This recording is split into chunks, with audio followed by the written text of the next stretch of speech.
Watch this on a big screen, and go get your wine. My fellow Americans, for our movement, our exciting adventures and boldest endeavors have not yet begun. For our movement, for our beloved country, despite all that's happened, the best is yet to come. Looked dead, didn't she? Well, peasant. It was from lack of trying, I can tell you that. Actually, Capitol Hill's last fake bullet put us in a coma. A coma of lies and fears. When I woke up, I went on to what the YouTube AI flag departments referred to as cyberbullying and harassment. Well, we appealed, and we lost. But I got fake bloody satisfaction. I've exposed a hell of a lot of people to get to this point. But now we have one more. This one. The one I'm editing right now. The only one left.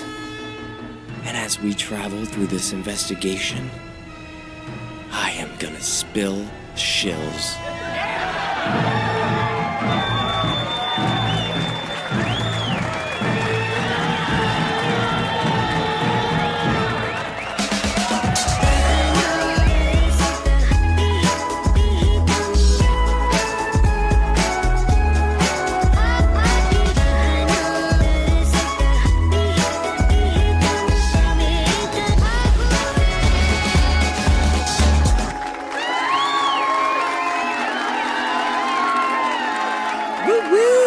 Oh yeah, so we broke the internet with our Capitol shooting video. Hey, 2 million combined views ain't so bad. And if you haven't seen it, we recommend viewing Act 1 before continuing, as you may experience some confusion. Links in the description box. While the mainstream media came out of their mockingbird nest to say that the FBI was getting involved, a lot of us thought we would see some clarity in regards to the January 6th event. But we didn't, so we're gonna do it ourselves, okay? Much like yellow is the new black, the DC riots are the new Boston bombing. Woof. A lot of you are convinced that this was somehow about race or an infiltration by Antifa, but we will come to find that none of those components exist in our story. Something more sinister is at play. And yes, it's likely you may be triggered by some of the information we are to share with you, but come on, put on your big boy / girl / non-binary pants on and see it through. In this episode, we're gonna journey through the January 6th timeline of events in 889 angles and identify all props, characters, mistakes, and bad acting, with additional commentary from all sides. Here at Wooz News, we are unbiased in our reporting and have zero affiliation with the Democratic or Republican Party, Q, BLM, Antifa, 3%ers, or Proud Boys. But we support everyone's right to choose their own adventure. Yeah. So let's begin our journey by setting up the stage. On December 21st, 2020, Aria Kovler, a political consultant with a background in government relations, tweets, "On January 6th, armed Trumpist militias will be rallying in D.C. at Trump's orders. It's highly likely that they'll try to storm the Capitol after it certifies Joe Biden's win. I don't think that this is sunk in yet." Which brings us to a town hall meeting held 2 days prior to the riots on January 4th, with Mayor Muriel Bowser, and Chief Conti, who, side note, replaced Chief Peter Newsham just 2 days earlier. You know, the same Chief Newsham whose first assignment back in 2016 was to investigate Edgar Madison Welch for firing shots at James Elefantis' Comet Ping Pong Pizzeria. Photographed by Jose Luis Magana. What were you doing in location? Make sure there's nothing there. Regarding what? Pedophile ring. Regarding what? Pedophile ring. Pizzagate. Where the Pizzagate conspiracy was laid to rest and fake news became a household phrase. And still no word as to why DC officers publicly uncuffed Welch, which is not a protocol in their general orders. It's also interesting to note that Edgar Welch, who's an actor, played the gunman in a short titled Something About Pizza, which has since been removed from IMDb, but you can certainly find it using the Wayback Machine. Now, on to the town hall meeting. meeting. The DC National Guard will be assisting the Metropolitan Police Department. That will allow for the police officers to focus on anyone who's intent on instigating, agitating, or participating in violence in our city. This is serious business. A fair and just election is being questioned, and it angers me actually that any elected official would incite violence, and I call on them to stand down. Joe Biden and Kamala Harris will be the president and the vice president on January the 20th. All right, thank you everybody. It may be helpful to note that our paid protesters don't really speak. They chant, with such hits like Stop the Steal, Where's Nancy, The Star-Spangled Banner, Whose House? Our House, You Took an Oath, Traitor, 1776, and the go-to, USA. Let's learn a new word, kayfabe. Kayfabe is the portrayal of staged events as real or true. Everything in entertainment wrestling is to some extent scripted, or kayfabe, even though at times it is portrayed as real life. A wrestler breaking kayfabe during a show would be likened to an actor breaking character on camera. Keep this in the back of your mind as we travel through this timeline. Like any good story, we need to understand the mainstream narrative, and we picked the most middle-line mainstream media news source, PBS. Written on January 5th, states, hundreds of supporters of President Trump descended on the nation's capital to cheer his baseless claims of election fraud a day before congressional vote to affirm Joe Biden's victory. He warned that Antifa, the umbrella term for leftist militant groups, should stay out of Washington. Mayor Muriel Bowser called in National Guard troops to help bolster the city's police force. She urged residents to stay away from downtown Washington and to avoid confrontations with anyone who is looking for a fight. On Monday, police arrested the leader of Proud Boys, Henry Tarrio, for burning a BLM flag in public. The following day, a judge signs an order banning Tarrio from entering D.C. How convenient. An afternoon march was also planned to the U.S. Capitol, where Congress will be voting to affirm the election results. Despite pressure from President Trump to help overturn his election loss, Vice President Pence will stick to his ceremonial duties and not block Wednesday's certification, citing, "I have no right to overturn the election." He's a great guy. Of course, if he doesn't come through, I won't like him quite as much. And lastly, Black Lives Matter Plaza was sealed off Tuesday, and we'll see why. So the takeaway here is that DC is preparing for the egregious hypothesis that just hours before the election results are to be certified, thousands of Trump supporters are somehow going to sway them and change their minds? Geez, even the mainstream narrative isn't based in reality. Keep in mind that most of the events on January 6th will literally play out on a stage, which has just been completed for the inauguration. Now that we reviewed the backstory, let's identify some of our photographers. Julio Cortez, Victor Blue, Igor Bobik, Sabrina Tavernes, Aaron Schaff, Samuel Coram, White House press photographer Andrew Harnick, White House staff photographer Sal Loeb, Wynn McNamee, J. Scott Applewhite, Drew Angerer, John Minkelo, Manuel Sonetta, Amy Harris, Jose Luis Magana, Joseph Prezioso, John Cherry, Sandy Backham, citizen journalist Brendan Gutenschwager, town hall reporter Julio Rosas, Luke Mogelson, Typhoon Josh Gun, John Farina, News to Share's Ford Fisher, Young Kim, Blaze TV's Elijah Schaefer, Michael Negro, The Washington Examiner's Stephen Nelson, John Sullivan, Chris Jones, Taylor Hanson, Cameraman Sam of InfoWars, Just Another Brandon of InfoWars, and chief photographer of SWNS, Adam Gray. And while we're on the subject, I would like to take this moment to retract the claim that he was fake arrested on January 6th, when in fact it was in New York, June 1st, 2020, during the George Floyd riots. Now, let's start our journey aquí, on Freedom Plaza, during the January 5th Freedom Rally. We're gonna breeze right through this part. Fuck Antifa! Right out the gate. I don't even know who this guy is. We would call this narrative foreshadowing. Skip. The COVID-19 PCR tests are fake. Yeah, we can agree with that. Oh, one of our stars, Jake Chansley, front and center. Skip. Well, it's everyone's favorite /freedom rally organizer, Ali Akbar. But we get a little nauseous when he's on the screen. Skip. So this is Simone Gold, who was made famous, 6 months prior to the riots? For promoting the, quote, controversial coronavirus cure /forerunner to ivermectin, hydroxychloroquine. And it should be in the hands of the American people. We do find it peculiar that she's somehow center stage and one of our central characters, Taylor Hanson, is holding an umbrella for her. So are they grooming him or just acclimating us to his presence? Is that guy with the umbrella wearing a fanny pack? Never, ever trust anyone wearing a mustache and a fanny pack. We're not here to argue the validity of this drug, but we just find the whole thing kind of strange. And it's not because we don't believe the virus theory, and it's not because Trump has stock in Sanofi, maker of the anti-malarial drug, and it's not because Trump tested positive. It's because of this. Well, it took 34 days to isolate the coronavirus that caused SARS. Whatever it is, it originated in China. It causes high fever and respiratory distress. I'm authorizing a quarantine on everyone who's come in contact with a symptomatic person. So the chloroquine. This is your virus. I'm sorry, but there's no cure for that. Chloroquine, that's an anti-malarial drug. Suppresses the enzymes. We started everyone on chloroquine, stopped the thing dead in its tracks. Give it to the people. Skip. Give it to the people. So now it's later in the day, and here's White House Trade Advisor Peter Navarro. It's all about tomorrow. Oh, is it? Up on that hill up there.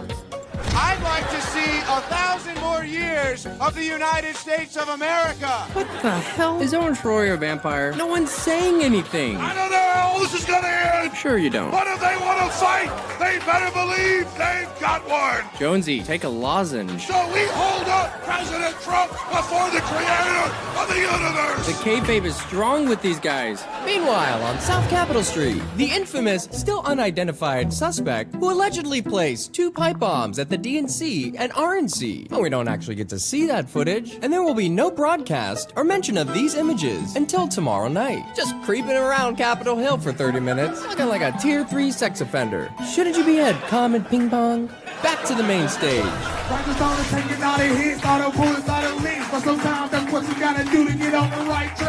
Alright, now here's Roger Stone. Everybody's on the Roger Stone train, though they don't really know anything about him. So everybody goes around saying Stone did nothing wrong. He did nothing wrong. Shush! So who is Roger Stone? Isn't he the co-founder of CPAC, former chair of Young Republicans, and head of one of Washington's first lobbying firms, Slack Manafort Stone? You know, the high-price firm that took money from global dictators, vying to adhere the U.S. government to serve the interests of those dictators, earning the nickname the Torturer's Lobby. Working on presidential campaigns of Reagan. That's why I'm running for president. Ronald Reagan for president. Let's make America great again. Dole, and even W in 2000. To secure Bush's win, according to Stone, he put together a strategy to shut the recount down. From a parked Winnebago outside Miami-Dade election offices, Stone paid protesters to storm in and intimidate the people counting the votes, known as the Brooks Brothers Riot, which stopped the recount and helped swing the election towards Bush. Because it can't spell patriot without riot. Stone also has a long history with Trump, and as his campaign advisor, with the Twitter hashtag Days of Rage, he created a Stop the Steal rally to secure Trump's nomination. Yep.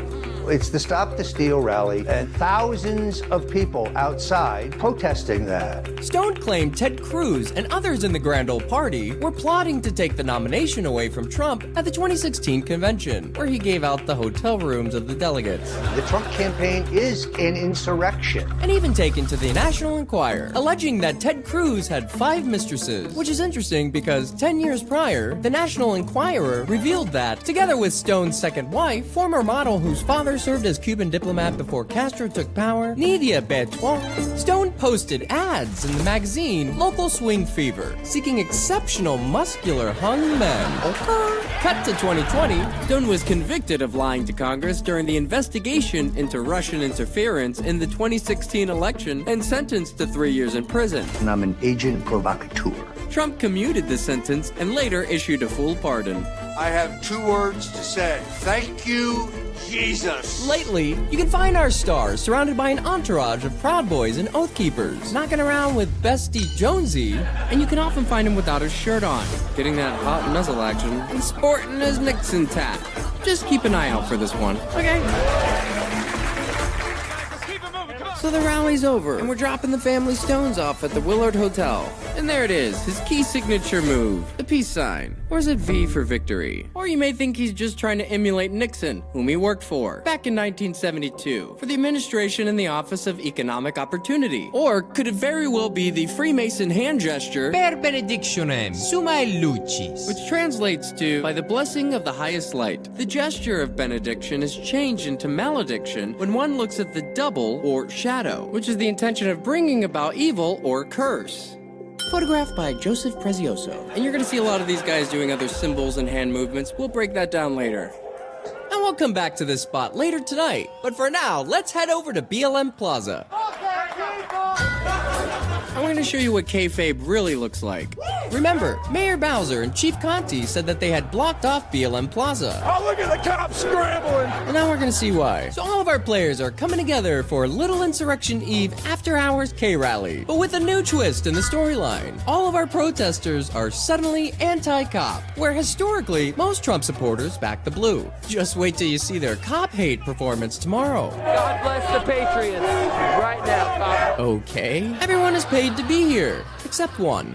So now they've formed the police line, as our players take turns approaching them with their best angry face. Like this Ultimozione / Baked Alaska, trolling up the crowd. And this one, Robert Geeswine, show us what you got. Yeah, good job, bro. Remember that one person we believe is not a paid protester, but is rather a security officer who's gonna teach us the lesson of never f***ing with another girl's cell phone. Ooh, that's gonna leave a mark. And now they whisk her way to the safety of our lifeless cops. Oh, but watch out for sneak attacks. Getting misty. And that's what we would call real blood, and get a good look at it. And now, one of our central characters, John Sullivan / Jaden, arrives to set with his lady friend, BuzzFeed's Jade Sacker. Tell me this ain't the most Antifa outfit you've seen in your life. So our star, who's gonna receive the bulk of the blame for tomorrow's clown show, is dressed like the opposing team, yet no one lays a finger on him. We would call this a continuity error. Keep your eye on this guy, and this guy, Ray Epps, who we like to call Captain. We're gonna see how they do all their tricks. And right here you could see Adam Gray getting all the photos. And you have Baked Alaska filming Captain in all of his kayfabe glory. We need to go, I'll say it, all right. We need to go in. Shut the fuck up, Boomer. To the Capitol. Again, this is narrative building. Guys, everyone here is paid to be here. This chick's gonna have center stage the entire night. Now here's where it gets juicy. Listen to what this guy says. We're gonna call him Razzie because of his terrible acting. BLM does matter. Yes, it does. Does matter. BLM does matter to a lot of people. We do not want to see our streets overcome with terror. We do not want our streets. We don't, but that's not why we're here. Wait for it. Yes, BLM is our enemy. You hear that? BLM is our enemy. 52 seconds ago, he was just saying how BLM was so important. This is what these people do. These clips and these shots, they're gonna be used later for the news and all sorts of things. Still taking center stage. That's her job. Hey, what's up? See, everybody's just bored. Everybody's hanging out. Nobody really wants to be there. It's cold. It's late. But they have to be because they're paid. While you have ABC7 coming to film it all. When they cut it up into little bite-sized clips, you don't really know what's going on. This is how this works because you see what they want you to see. Well, we gonna see everything. And don't worry, guys. They are fake fighting, fake arguing. This is the only time you're gonna see these people break character, by the way, because you're not gonna see much of it tomorrow. So he's whispering to Razzie. They're making it seem like they're fake fighting. This is how they move the crowd. Make sure you know what's happening here. Yeah, we're figuring that out, Razzie. Wearing an InfoWars shirt. There's Data. He's looking to get some shots, too. And she's still going at it. They want to come off a little crazy. They want to come off a little unhinged, if you will. Now we have our cops just doing nothing. Take a good look at these cops. This one's wearing sunglasses. More narrative building. This is why they say DC residents don't come outside. And look who it is. It's Sandy Bauckham. And none of these photographers ever fear for their lives. And coincidentally enough, Sandy's own son, Grant Udoff, will die tomorrow. And so Sandy leaves, but now she's gonna come back to say this to a paid protester. And like when's it? Sandy Bauckham is doing a little kayfabing. Not only are paid protesters paid to be there, our photographers are paid to be there. Meaning, they're aware of all of this pageantry. Remember the consequence of just following orders. Not just following orders. You follow them, they follow like a train. Cringy! And without skipping a beat, they're gonna pledge their allegiance 3 times in a row. Ain't right around these parts. Wow. So John Sullivan has Jade Sacker from BuzzFeed documenting his every move for a supposed Netflix special. By the way, Jade Sacker is the only one who doesn't know what's going on. There's nonsense happening. Oh yeah, a whole bunch of nonsense, to be honest. Who are these people that just keep coming up to you? Huh? I don't know, people just come up to me sometimes. She has no idea what's gonna happen tomorrow. It's kind of creepy. Everybody's just hanging out. If these people are caught not acting, they're probably not gonna get hired to come back again for the next event. So watch this lady, just standing there, freezing her ass off. Now she's gonna get into character once she sees the cameras on her.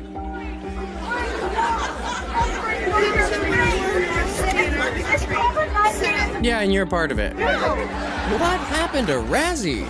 The police missed me. If I was gone, I would have been shot. I would have been dead. Oh, I see. Now Jaden and Jade head off to McDonald's on 13th. But I played that shit off, did I not? I got the black umbrella. I think I made up, oh yeah, I was just a journalist, but I use that all the time. I'm just a journalist, I'm here recording. Yeah, I'm just here recording situation. Dude, yeah. Now, with Baked Alaska, let's head back to where we dropped off the Family Stones. So, my good friend Taylor here is going to do a little Black Lives Matter enrichment ceremony. Who wants to see this flag? Yeah! It appears that this is some type of ritual for Taylor Hanson. So now they're just doing what Henry Tario did on Monday. Tay-Tay, I can see your price tag. And all of this taking place, literally, across the street from the White House. And now the cops just show up, out of nowhere. By the way, the cops don't really speak either unless they're saying, "You gotta pull back." And so instead of going around the fire, this cop steps through the fire and just ginning up the crowd with cop hate because they got the memo too. So I guess the ritual's over? Oh my gosh, that guy shoved me. As below, so above. The K-Fund continues at 3,800 feet. The 2020 Pulitzer Center reporting fellow, and sometimes K-Fabe photog, Marini Staub, behind the camera. Oh dear. A statement we can get behind.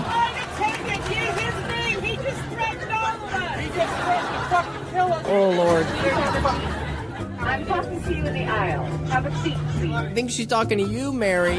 Now. Oh. And all of this K-Fun is headed your way, DC. And all right, enough of that. So now we're gonna move on to the 6th of January. And during our investigation, we're gonna go down various Babbitt holes. So pay attention. Also, it should be noted that while they're huddled up with our actors, our photographers and journalists never fear for their lives, as they are never harmed, because our photographers are off limits, out of bounds. Also, our actors never break the fourth wall, meaning they never look directly at the camera unless they film themselves. Now it's a beautiful morning. And with that, let's begin our investigation aquí, here on the Ellipse and the Washington Monument. Now, mainstream media reports there are 36,000 present at this DC rally. We'll just have to take their word for it. And the time is currently 9:31. Now let's head over to the main stage. Check 1, check 2. Ooh, ooh. Okay, go back to music. Never let go, Jack. What the hell? What happened there? It's 43 degrees outside, and you're invoking thoughts of drowning in ice water and a selfish teenage girl who can't share a cabinet door float. He could have fit. Skip. Because we believe in America. Woo! Cringe. Skip. What is this nostalgic 90s? Who in the hell chose this playlist? Oh, look at this one. Tell me why. Skip. Really? Yes, it takes a village to uphold democracy, not the village people. We believe this is intentional, that's fine. It's like reverse psychology, psychologically demasculating the audience. Skip! Oh my god, another gay anthem!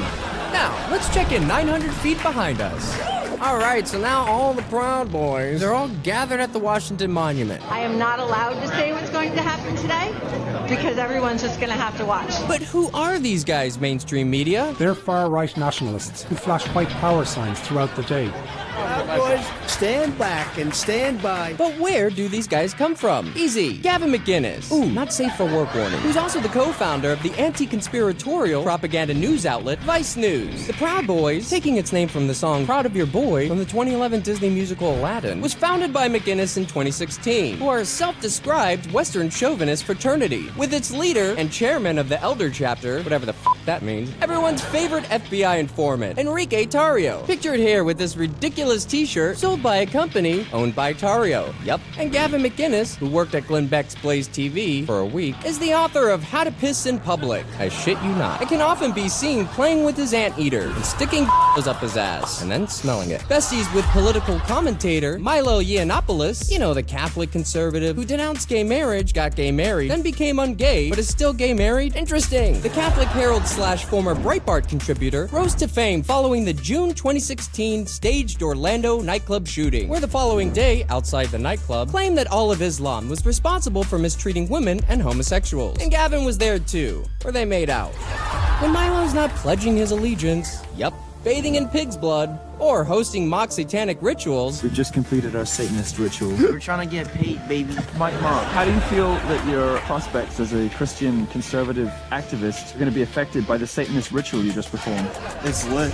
You can find our good old Catholic boy with his touring buddy / Vine superstar / former journalist for Breitbart, Michael Mahoney, also known as Mike Ma, looking like the children of the corn. What's with these hand gestures? Milo also connects us with two of our Capital kids, Nick Fuentes of America First, and former social media strategist for BuzzFeed / Breitbart contributor, who later became the tour manager for Milo, Ultimo, Baked Alaska, Gionit, Getting Paid, and collaborating with everyone's favorite con artist and Stop the Steal organizer, Ali Akbar, who we're not going to get into because it would take a whole episode, and Lucian Wintrich, born Lucian Einhorn, who legally changed his name to Lucian Baxter Wintrich IV, who's not a fourth, Bard College graduate, founder for Twinks for Trump, because nothing sells patriotism more than a malnourished Mo with daddy issues, and is also the inaugural White House correspondent for Daddy / CEO Jim Hoft's The Gateway Pundit, which also includes, air quotes, journalist Cassandra Fairbanks, who we hear is not a fan of our Capitol shooting video, pictured here with journalist Mike Cernovich, pledging their allegiance. Milo's besties also include former contributor of Breitbart and Rebel Media, Laura Loomer. So are they just letting all the MK Ultra kids out to play? But let us dispense with the notion that Laura Loomer is a woman who makes no secret about her hate for the Islamic people, love for plastic surgery, or her love for Mike Ma.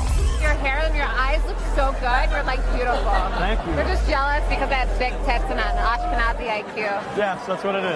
You got it. So now everyone's trying to get up on Mike Ma's dick. I mean, can you blame her? And in 2020, with the help of former Trump campaign supervisor Karen Giorno, a political and external affairs specialist with 25 years experience in public relations, who worked for the Daddy Bush, Son W, and Kill Linton administrations, secured Loomer's win for the nominee for Congress's Florida District 21, which happens to be where Mar-a-Lago is. Getting those Tario shirts. Who also worked for James O'Keefe III, you know, the man of many disguises / Rutgers grad / former columnist for Breitbart. Are you seeing a pattern here? Who worked under media specialist and mentor Ben Wetmore at the Leadership Institute outside of DC, which was founded by President Morton Blackwell, who is praised for his work in recruiting conservatives for roles in politics, government, and the media. Looking like the set of Eyes Wide Shut. And giving a Freemason handshake. And what's that? A tattooed Baphomet with the words "Praise me"? Guys.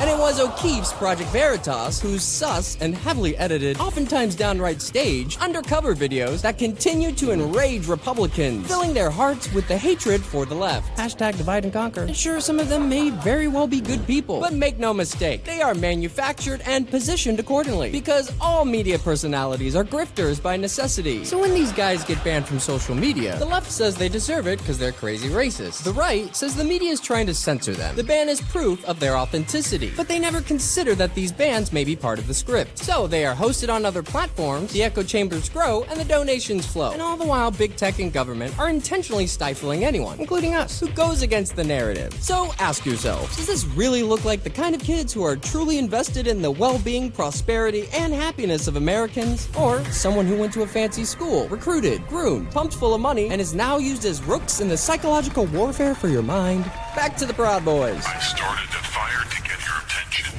Now the Proud Boys are leaving the Washington Monument. And look who it is. DC photographer Amy Harris, getting all the pictures. And Sandy's there too. I wonder where they're going. So let's follow them.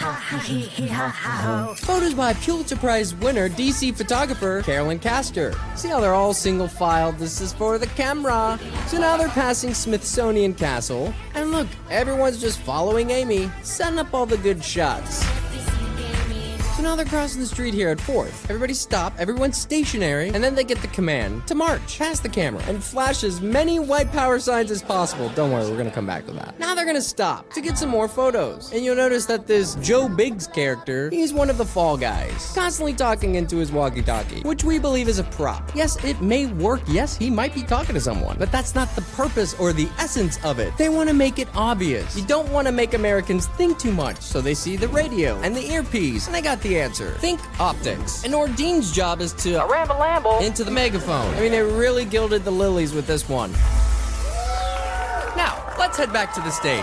You will never die. Oh. This is a movement that will transcend him. Oh, yeah, sure. It's a movement that will transcend all of us. Mm-hmm. And when you say us, you mean you. And we need to march on the Capitol today. Or do we? Can you guys help me sing happy birthday to my husband? Oh, today's his birthday. Does anybody know the great Kimberly Guilfoyle? No, Eric. Methinks no. I don't think we do. But we're happy to help you out.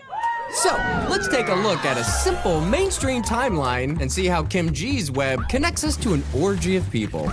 So who is Kim G? Oh, right. Isn't she a former lingerie model for Les Wexner's Victoria's Secret, turned LA Deputy District Attorney, turned Court TV host, turned Anderson Cooper 360 Legal Analysis, turned co-host of Fox News' The Five, turned chair of the Finance Committee of the Republican Trump Victory Committee. She was also the first wife of Gavin Newsom. You know, the Democratic Lieutenant Governor / youngest mayor of San Francisco / 40th and current governor of California. And it was Ann and Gordon Getty who served as Newsom's unofficially adoptive parents and helped finance his meteoric rise in politics. Guilfoyle also had ties with the Getty family herself, having once dated one of Gordon Getty's sons, Billy Getty. And around the time Newsom was hooking up with the singer Joel Kilcher. 5 months later, former model Vanessa Pergolizzi Hayden began a brief tryst with Leo DeCap. A few months later, Vanessa dated and became engaged to Saudi Prince Khalid bin Bandar bin Sultan Al Saud. Jesus. Bandar's father, Bandar bin Sultan Al Saud, was Saudi Arabia's ambassador to the United States for over 20 years, having close ties with the Bush family, earning him the nickname Bandar Bush. Then, on September 11th, Khalid bin Bandar jettisoned Vanessa and flew back to Saudi Arabia after his father was suspected of having indirect ties to the, quote, Al-Qaeda hijackers. 3 months later, Newsom marries Kim G. In 2003, Donald Trump introduces Vanessa to his son, Donnie, at a fashion show. The following year, they become engaged. Cut to 2005 when Newsom, who was San Francisco mayor at the time, apologized after it was learned that he had slept with City Hall employee Ruby Rippy Gibney. Jesus, these names. Who was married to Newsom's former deputy chief of staff, longtime friend, Alex Tork. Let's play the bitch. Everything you've heard and read is true. I've hurt someone I care deeply about, Alex Turk, and that is something that I have to live with, and now we'll be working aggressively to advance our agenda in the city. Yeah, no, y'all are on top of that, and it's still advancing. A few months later, Vanessa Hayden marries Donald Trump Jr. Hey, thanks, Gettys. 4 months later, the Guilfoyle-Newsom divorce is finalized, and just 2 months later, Guilfoyle becomes engaged to the wealthy furniture heir / Calvin Klein model / CEO of Valenci Design Group, Eric Valenci, who, fun fact, designed the SoulCycle, Echelon, and Peloton bikes. At the same time, Newsom, and 20 years her senior, began his short-lived with then 19-year-old model Brittany Mounts. And I hear she does. 3 months later, Guilfoyle and Valenci marry in May. 4 months later in September, Newsom began dating former George Clooney fling / Republican D-list actress turned, quote, producer Jennifer Seibel, whose performance in Aliens on Crack and Trouble with Romance It's my mustache, isn't it? You don't have a mustache. I'm growing one out. You are. We're downright entertaining. February 2007, Newsom announces he will seek treatment for alcohol abuse, but that didn't stop San Francisco's supervisor, Chris Daly, from calling out Newsom on his cocaine use. 4 months later. While the mayor of San Francisco artfully dodges every question about allegations in his own cocaine use, where does Gavin Christopher Newsom get his substance abuse services? And how much do they cost the city and county of San Francisco? Francisco. July 2008, he and Seibel marry. 1 year later, Guilfoyle and Valenci divorce. Moving on, oh, it gets worse. In 2011, the married Donald Trump Jr. and Danity Kane singer Aubrey O'Day begin their year-long affair after meeting on the set of his father's Celebrity Apprentice. Yeah, she was pretty heartbroken about it. Be careful about dating men with the last name Trump. The Trumps confuse me. Yeah, I know. Cut to October 2017, when the very married former Wall Street hedge fund manager and White House Director of Communications, Anthony Scaramucci, begins his affair with Fox News co-host Kim G. 5 months later, Vanessa files for divorce, where later in June, Vanessa confirms that Guilfoyle is dating her husband, DJ T. The following month, Guilfoyle abruptly leaves Fox News, which had agreed to an out-of-court settlement with an assistant who had accused Guilfoyle of sexual harassment. #MeToo. The assistant alleged that Guilfoyle frequently displayed herself naked, asking the assistant to critique her body, was shown photos of genitalia of men Guilfoyle said she had sex with, and to submit to a Fox employee's demands for sexual favors. The New Yorker reported that the settlement was at least $4 million. 20-something days later, the Washington Post now describes Guilfoyle as a conservative cheerleader for President Trump. Then in 2020, Guilfoyle becomes the chair of the finance for the Trump Victory Committee. And then in July, Guilfoyle was diagnosed with, air quotes, COVID-19, but don't worry, loverboy Donnie and brother Eric tested negative. Yeah, we hear that the blood of the cheetah, sawed-off elephant tail, crocodile, noose-hanging crocodile, Cape buffalo, African kudu, civet cat, water buck, and endangered Argali sheep has something to do with building antibodies. And that's Kim G. Back to the shit. Woo! Ladies and gentlemen, the best is yet to come. Yeah, just you wait. You can be a hero, or you can be a zero. That is some lovely poetry. Meanwhile, 7 blocks northwest at the Hamilton Hotel, Jaden deliberately leaves a trail of digital breadcrumbs, uploading this post as he heads out towards the Washington Monument. Now, let's head to the east side of the Capitol for a little sermon shoot. Photographed by CBS News, HuffPost, and Newsweek journalist Mike Feeler. And now they're bringing out the ridiculous cross prop, which we'll see later, being crowd-surfed. What is happening? Yeah, can we get everyone in there for a little Christ cuddle? Oh, he's got the rosary. A Photographer of the Year / Getty Images chief photographer, Wynn McNamee, not looking obvious at all. Photographed by The Hill's Stephanie Reynolds. You know how to push the narrative that all Republicans are crazy Bible thumpers?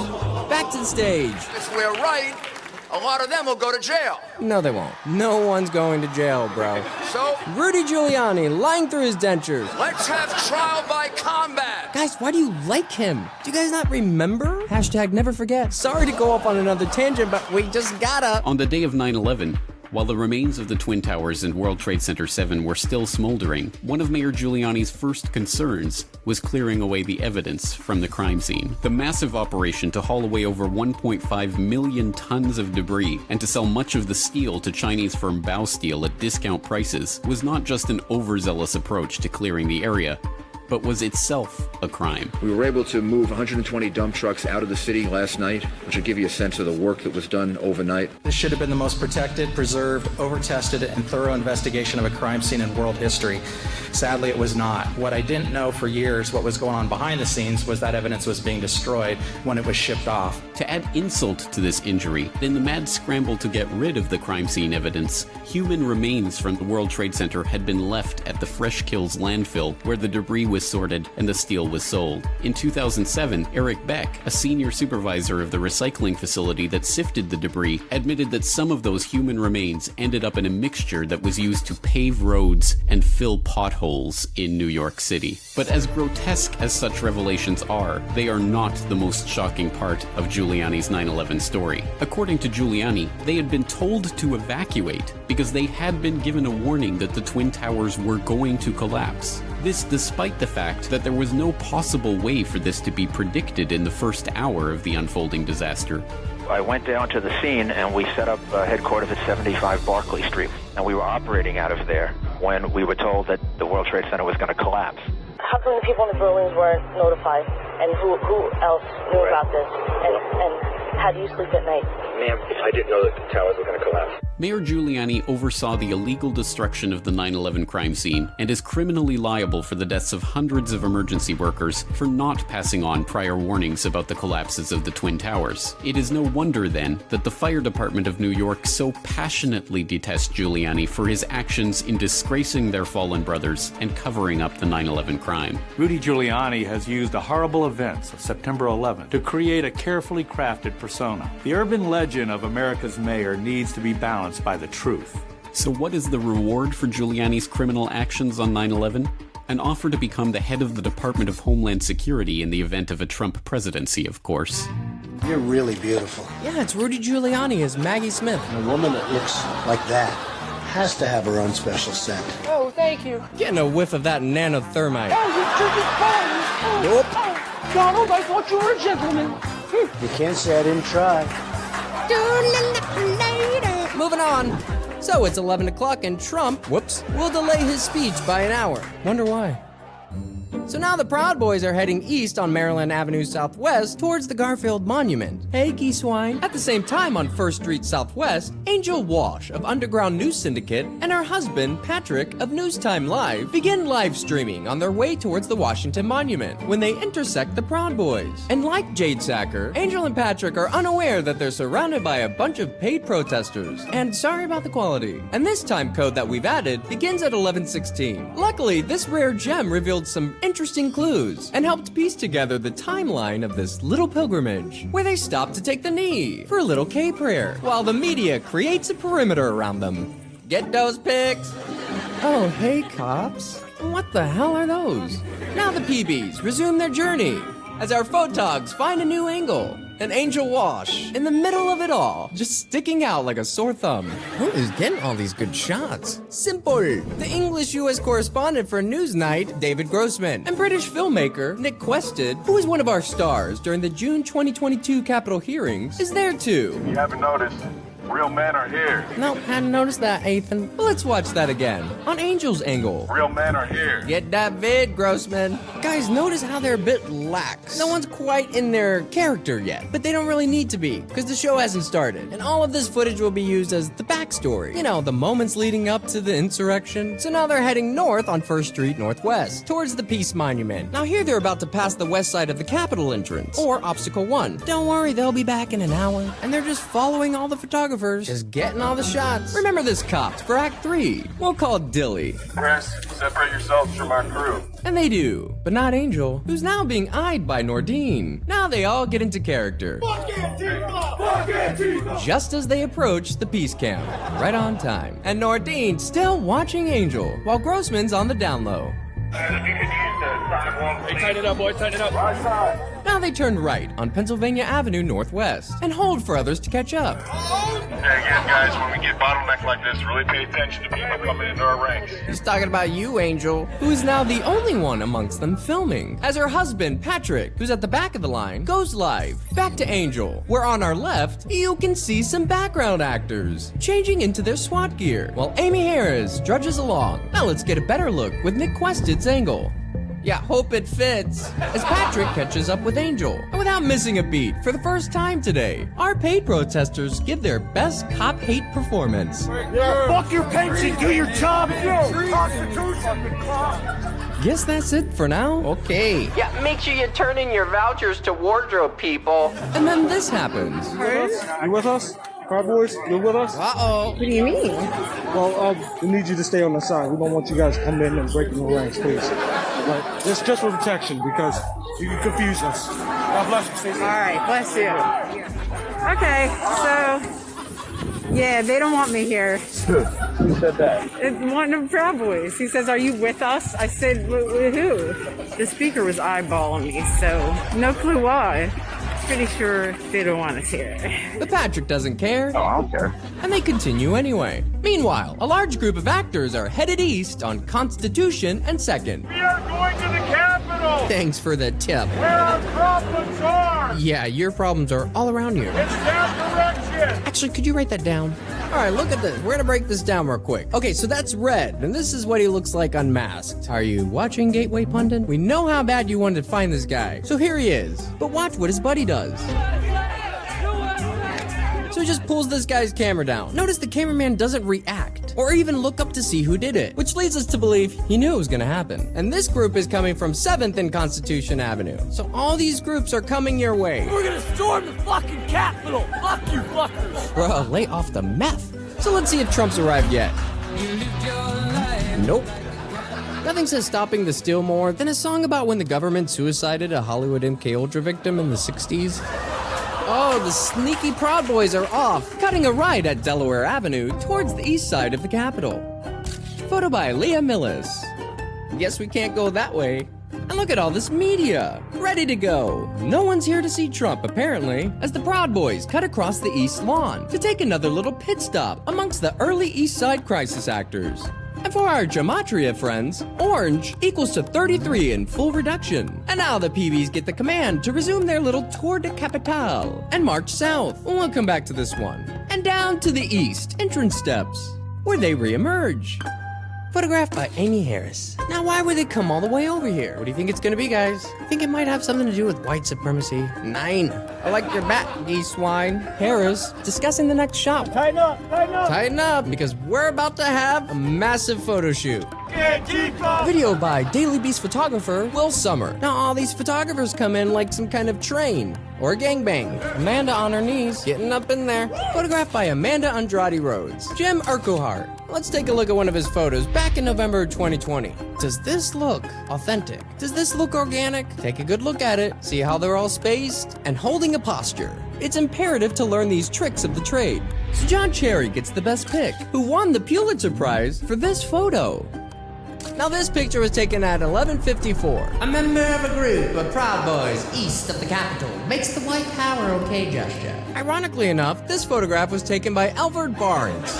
And yes, we're gonna see a lot of these Proud Boys flashing this hand gesture. But take a look. Is this hand gesture really about white power? Computer says no. That's something new. Westerners know it as the OK sign since 1952. In the Hindu religion, this Vitarka mudra is a sacred gesture meaning infinity or protection. This hand signal has been traced back to the 14th century and earlier, but it's also used amongst occultists as a symbol of fidelity to the coven, which is equivalent to the Latin words atop the all-seeing eye of Osiris on our US $1 bill, Annuit Coeptus, which translates to, he favors our undertaking, and as above, so below, Novus Ordo Seclorum, which literally translates to, new order of the ages. Good luck, everyone. Now that doesn't mean all these people are Satanists, it just means they have no will of their own, and just another grunt taking orders in the army of darkness. And enough of that, maybe Trump's come out now. What in the Stonewall Parade? Who made this playlist? They're playing it again! Kimberly. And there he is, their savior. 1 hour late. Excuse me. T-minus a couple of seconds here, guys, so, Uh-oh. Ladies and gentlemen, President Donald J. Trump! And I'm I'm only letting it play out here because his microphone doesn't work.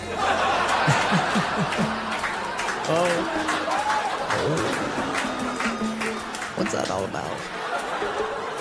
Getting a little annoyed? Alright, moving on. So now it's noon and the photo shoot's over. Amy Harris has got her photos and she's leading the pack north on 1st Street. Now they're gonna wait for everyone to catch up on the corner of Constitution and 1st, outside the Dirksen Senate office building. These photographers are relentless. Because if Mike Pence does the right thing, we win the election and we become president, and you are the happiest people. Now we're headed west on Constitution. And we're coming back from our little photo shoot, where Stephen Nelson, DC reporter for the New York Post, is gonna take this footage. And thank you, Stephen, for the timestamps. And now, one of our stars, Taylor Hanson, files in with the PBs, being led by a bunch of photographers. Notice the cop escort on the right. The guy in the scooter is Eddie Block. He has a shady past, but we don't have time for that. So now they're gonna turn left onto 1st. Oh, now they're getting into character. Now they're gonna take a pit stop on 1st and Constitution. They're just waiting around, getting their breakfast, and what could they be waiting for? Oh, hey, look, it's Data, who turns out to be the Ugandan-born / USC School of Cinematic Arts videographer photographer, Young Kim, who works under his Rise Images banner, but the footage he captures today will be licensed to RMG News, who were the consultants and technical advisors for the 2014 film Nightcrawler, which is about an amateur cameraman who deceives, manipulates, and exploits everyone who stands in the way of his money shot. Let's check in with the west side of the Capitol. And it looks like we have some actors waiting outside in the cold and waiting for everybody to show. And remember this guy. We'll call him the Unabomber. I know that everyone here will soon be marching over to the Capitol building. You know they're there already. I'll be there with you. No, he won't. So now the PBs are wrapping up their little breakfast. Now Amy's gonna walk ahead so she can get photographs of them walking by. Just like this. Making their grand entrance down First Street. And now it's kayfabe galore. Remember this guy, William Pepe. And now they're synced up with all the other actors. And now they've arrived. And now we can proceed. And look at all these people just waiting for them. All right, go join all your kayfabe friends. Now Mayor Muriel Bowser and Chief Conti have talked extensively about all the force and backup that they're gonna call to prevent something like this. So let's take a look at our first line of defense. You've got to be shitting me. Is that a side ponytail? Background actors. Crazy lady number 2 just shouting at them, because that's her job. I know, it's hard to look at this. Getting the photos. Creating a narrative. Fake as crisis actors. We'll call this guy GIK for kayfabe. So now Ryan Samsel's gonna whisper sweet nothings to Joe Biggs. And there's Victor Blue. And there's Sabrina Tavernez. Getting the pictures. We'll see later shooting the Babbitt death sequence. Yep, just waiting for the showdown. So now they've all pooled at the entrance of the Pennsylvania walkway. And right away, Ryan Samsel gets the command to approach and makes a beeline towards Obstacle 1. And everyone follows him. Whoopsie woos. You know where the cast of Pacific Blue is waiting for him? Notice how they already have their hands up, which we learned all about in Act 1. And this footage was captured by everyone's favorite Blaze TV's Elijah Schaefer. Get a good look at these cops, guys. Notice how they're already grouped, spaced out, and in line. And here you have Happy, cause she's happy for hours. As we come into Obstacle 1, Samsel checks back to see that he's not alone. Notice how the plastic liner's still laying out. Alright, we've got Cop 2 from our previous video, pretending to phone it in. It is indeed a side ponytail. No, please don't do that. Everybody's just laughing, hanging out. Look at this cop. He's laughing with the guy. Shooting the shit. Never knew an insurrection could be so funny. And over here, it's the barricade dance. The only game they really have, other than the awful chanting. Looks great for camera. You gotta keep the actors busy. Now Samsel dramatically taking off the jean jacket that he's gonna throw to the ground and never retrieve. That's not normal. Now Epps comes up to Samsel. We know what a wonderful kayfabe actor Epps is. He's just whispering for the dramatic effect. Back and forth, and no one has a weapon. And now we have Miss Barbie to the right, who turns out to be Caroline Edwards, who is one of our stars during the June 2022 Capitol hearings. Woo! That sounded real. And Barbie hangs on, and here the momentum catapults Barbie's right shoulder into the rail, injuring her. So you can see Samsel put his hands up to his head. He f***ed up. That wasn't supposed to happen. And so now look, they just come around breaking character to check on her, which is nice. Which tells me he could be the controller of this scene. They don't want anybody actually hurt. I know that may sound contradicting. The purpose is not to harm each other. The purpose is to get dramatic photos and videos. So they're just grabbing. What the hell are they doing? Is a cop got a headlock and a cop? Now you have this cop come down. Can we call him Enrique? Look, he's just fighting the air. If you know anything about stage combat, it looks just like this. It's just the game of slap and tickle. And this cop just pushes him. He just pushes his head down. God, you guys couldn't get better actors than these Keystone cops? And to our right, we're doing a little remodeling. And now they all start to pour in. Teamwork. So now Tony just makes his way up the stairs because he's our wonderful kayfabe cheerleader. Put a little bit more into it, side ponytail. Give me something. No facial expressions, just nothing. Because she is dead inside. And they just retreat. And they defeat Obstacle 1 in less than a minute. Didn't even put up a fight. And they just scatter like the terrible actors they are. And they're making their way up. Making their way downtown, walking fast on the grass, and they're Trump bound. Look at Schaefer had just making his way through the crowd. Breach the line. We need backup. This is now effectively a riot. USA, stop the steal. They shot and killed her. Really not that hard to break down their body language, people. So now we're reaching obstacle 2. So now Barbie's limping because she was really hurt. Yes, sometimes people get hurt. Sometimes people throw real punches. Maybe not today. Look at Side Ponytail. She checks to see if she broke a nail. These are not cops. Y'all wake the up. Quick question is, I'm with the press. I'm here, but What today, Junior? What is going to happen? Any limitations here on federal property? Just kayfabing away, Elijah. Gotta sound all reportery right now. Not really making any sense. Okay. And she doesn't say anything, because she's not a real cop. She's a Side Ponytail. Are you listening, Side Ponytail? You're terrible. So is no one gonna point out the obvious here? That's okay. We'll do it. We have to do everything around here anyway. Guys, if Blaze TV sends a reporter out to DC for the very purpose of capturing Trump's speech, which won't be over for another 15 minutes, but instead is the first human in all of the world to be standing at the gates of Obstacle 2, this guy knew it was gonna happen. Just like all of our fake Trump supporters, our fake rent-a-cops, and our very famed photographers and reporters. I mean, what else would you call this if not an inside job? There's this crazy thing that's called journalisming. Let me break down what you saw there. As people started ripping down the barriers, these were just Trump supporters. They were angry. Do you believe that many people would come and would breach the Capitol building? My brain kind of broke in this moment because I haven't gotten sad at one of these things in a long time.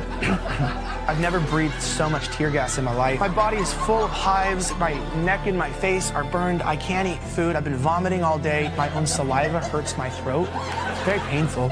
Yeah, there's a special place in hell for gaslighting narcissists like this.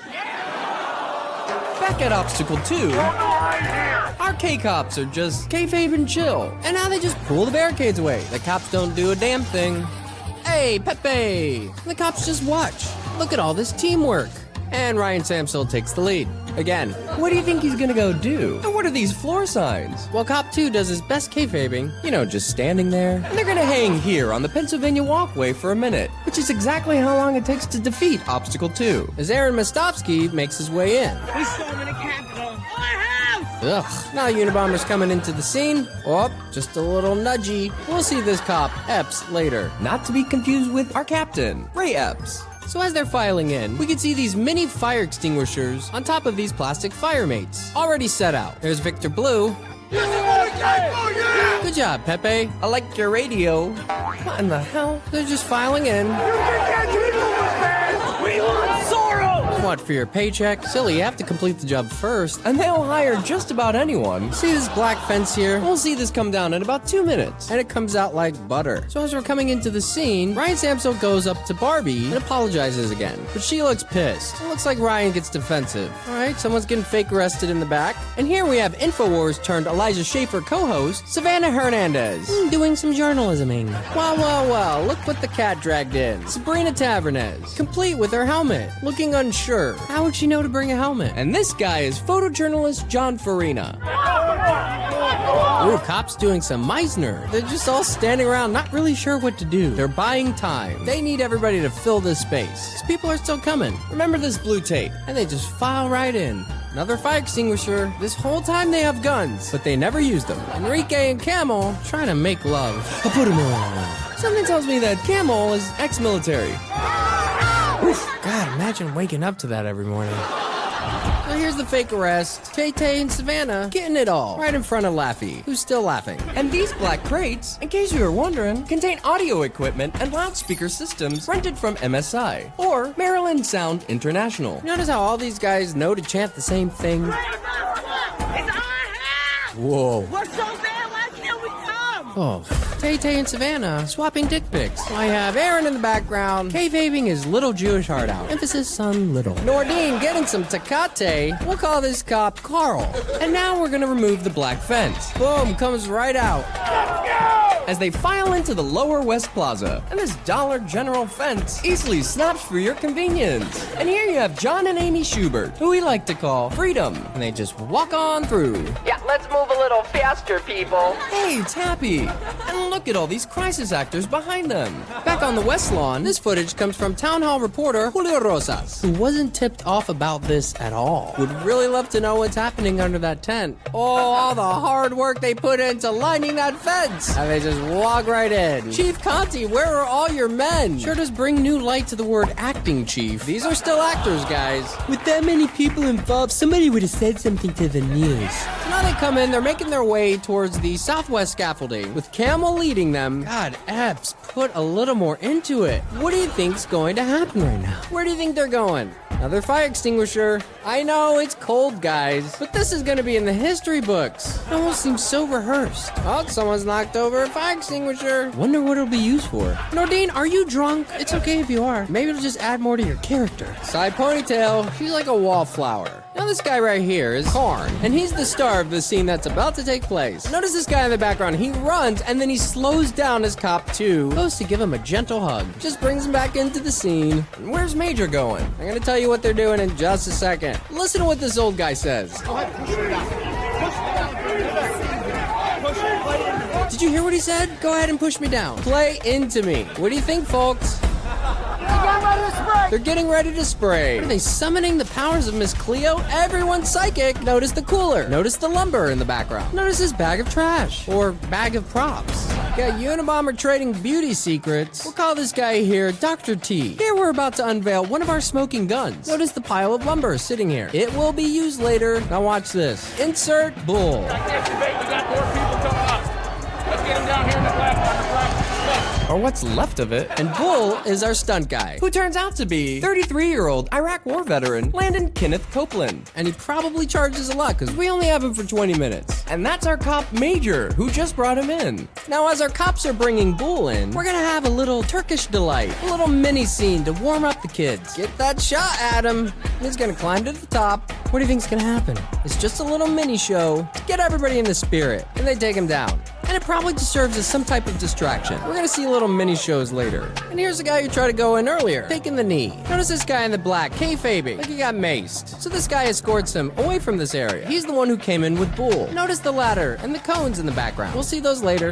And now they bring Turkish Delight down, with a big shit-eating grin on his face. The main crowd ain't even come yet. Yeah, and they won't for another 45 minutes. So here, Bull makes his way into the crowd, but he doesn't know where to go. So he's gonna come back and ask for directions. Door opens. You'd think they'd lock it. You'll notice later that the northwest scaffolding, you know, the only side that they go up, doesn't have its doors on the outside. Getting his lunch. Looks like you're having a blast. Looks like you're having a blast. I guess that's a no. And now Bull knows where to go. Hey, it's Happy. Oh, now the SWAT's coming in. Look at all these fat cops. You know who paid for all of this, right? We did. And Q's right behind them. Oh, someone's late to the show. Get a good look at these cops. Barbie's in the background taking a break. This brand new fire extinguisher. And Q's just gonna walk right up the steps while Nick Quested gets all of it. And they just file right in, hoping their tactical gear stays intact, while John Farina double penetrates them with 2 cameras. Jesus, it's like inbred city. While Sabrina gets all of it. This cop's laughing, and so are they. Back up, because they don't say anything else. Just nothing. Why did they hire her? This guy's standing in front of Data. We'll call him David, and we'll see him later. So everybody's just standing around, waiting. Listen to how quiet it is. What do you think they're all waiting for? So, if you are an actor, one of your main jobs is to do this. Pour water into people's eyes. Get used to it. We want our fucking country! You never had a country, because it isn't a country. It's a corporation, and still under crown law. Look at these guys just chatting it up with the cops. The summoning is part of the show. Oh, there's some backup. Ready for some kayfabe action, boys? Why do you think Camel's doing such a great job right now? Not only is he ginning up the crowd, there's a shit ton of photographers right behind us. Does anybody know what that patch is? Oh, Grandma's kicking him out. Everyone's so polite around here. Look how they're all spaced. And that's Waterboy. We'll see him later. And they're still flooding in. Meanwhile, Congress begins joint session, certifying the, quote, presidential election results, you know, the main arc at the end of season 2020, as Michaela Pence steps into the role of Judas. And all of them just pretending to be completely oblivious to all of the bad acting that's occurring outside of their lair. Outside, let's go live with Patrick on the Maryland Walkway, or as we like to call it, the Southwest Channel. Seems kind of vacant, but we don't see a lot of footage of the Southwest Channel. Think about it. Trump told everybody to march on Pennsylvania Avenue, which becomes the Pennsylvania Walkway. In fact, he said Pennsylvania 19 times in his speech. Remember, we believe that Patrick is a real person who doesn't know that he's surrounded by a bunch of actors. Ash experiment, anyone? So as he enters, notice this massive group headed towards us, away from the Capitol, and in a hurry, where they'll break into pairs, find their placement marks, and faithfully stand, because they've been given instructions not to move from that spot until further notice, so that when our real folks show, they can fully envelop them. Is that Gilbert Godfrey? And now the Scriptures duo take their position and begin their bullhorn Bible-thumping rants. Get a good look at these background actors. We are so honored that they hired us as crisis actors to come here to the Capitol, and we're going to blend in with everyone au natural. We are going to storm the building. We're gonna take it. Now let's cut to Angel, who's still on the east side, where they've set up a live screening of Trump's speech. And I say this, despite all that's happened, the best is yet to come. Over yonder on the west side, everybody's just cruising around like this is Lollapalooza or something. Might as well be. Oh, just a little boop boop, and that'll get you fake arrested. No! What the hell? You can't blame these guys. They've never fake arrested somebody before. Oh, there's the cross. Hope they sanded it down. Oh, guess not. G.I. Kayfabe, chatting it up with the cop, sees the camera on him, and starts malfunctioning. Oh, dear. What happened there? Maybe the power of Christ compelled him. So as they cross-crowd surf, why do you think they've come up here? We're just gonna spoil it for you. There are 4 reasons why we believe they've come up to this spot. Number 1, to have all of our newcomers fill in the space behind us. 2, so they can bring out all the barricades when they push everyone back. 3, so we can buy time with our photographers before all of our real Trump supporters show in 40 minutes. 4, and most importantly, to dress the set. Meaning, this backdrop is too pristine for our photographers, and we need to get it a little bloody dingy gringy for our cameras. So let's break it down now. Now, Bull has entered the scene, and notice Karn having a little conversation. And not safe for work warning? But while you're watching Karn, you gotta watch Bull too. Now watch what Karn does. He does this little thriller dance. And notice Bull constantly looks in the direction of Karn. So after Karn does his little thriller dance, Bull turns to the right and he nods. And he bends down and he just makes his way over to Karn. And he just stands there.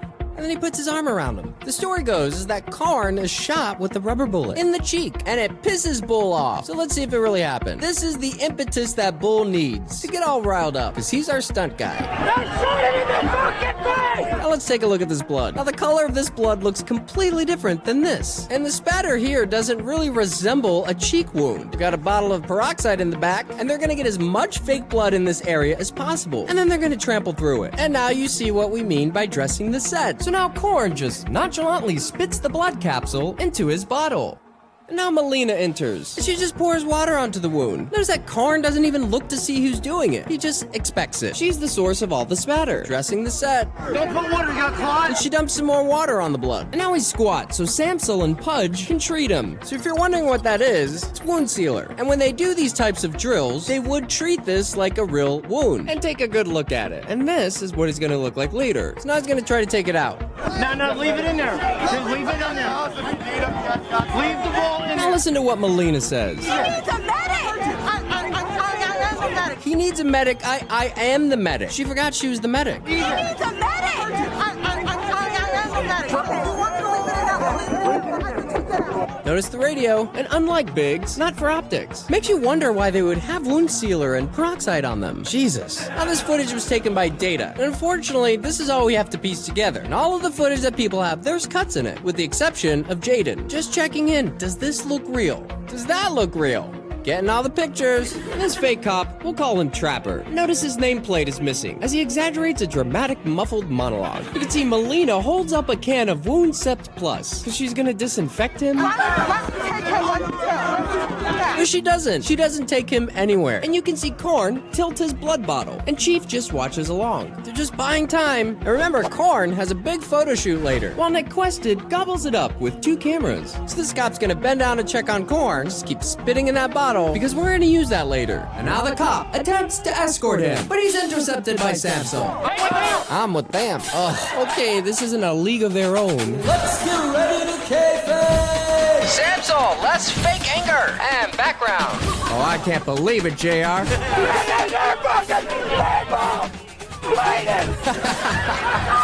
Oh, I love Bull. He's the best one here, because he's a method actor. And fake cop Trapper pretending to do something. So now we're gonna do a round of slap and tickle. This is how this works. They play fight for a little, get all the shots, and then take a break. Okay, we see Karn there, and they're just stepping all up in the blood, creating transfer patterns. Ooh, somebody brought the silly string, and now we're gonna see why we call him Bull. See how he comes into the scene, anticipating the impact, with his back arch, as he charges into them. Now it gets even better, but let's just pause it right there. So we see Karn here, whose real name is Joshua Matthew Black, who released a YouTube video, which has since been removed, 2 days after the shit show. And in this video, he tells us that he was protecting a Capitol officer who had been pepper sprayed and fallen to the ground. And that's when he was hit in the cheek with a plastic projectile. But we know that's not true because he was already shot, looking like a piece of corn or a vintage toy gun pellet. But it should be noted that these types of wound applications are readily producible. So here's the scene of him protecting the cops.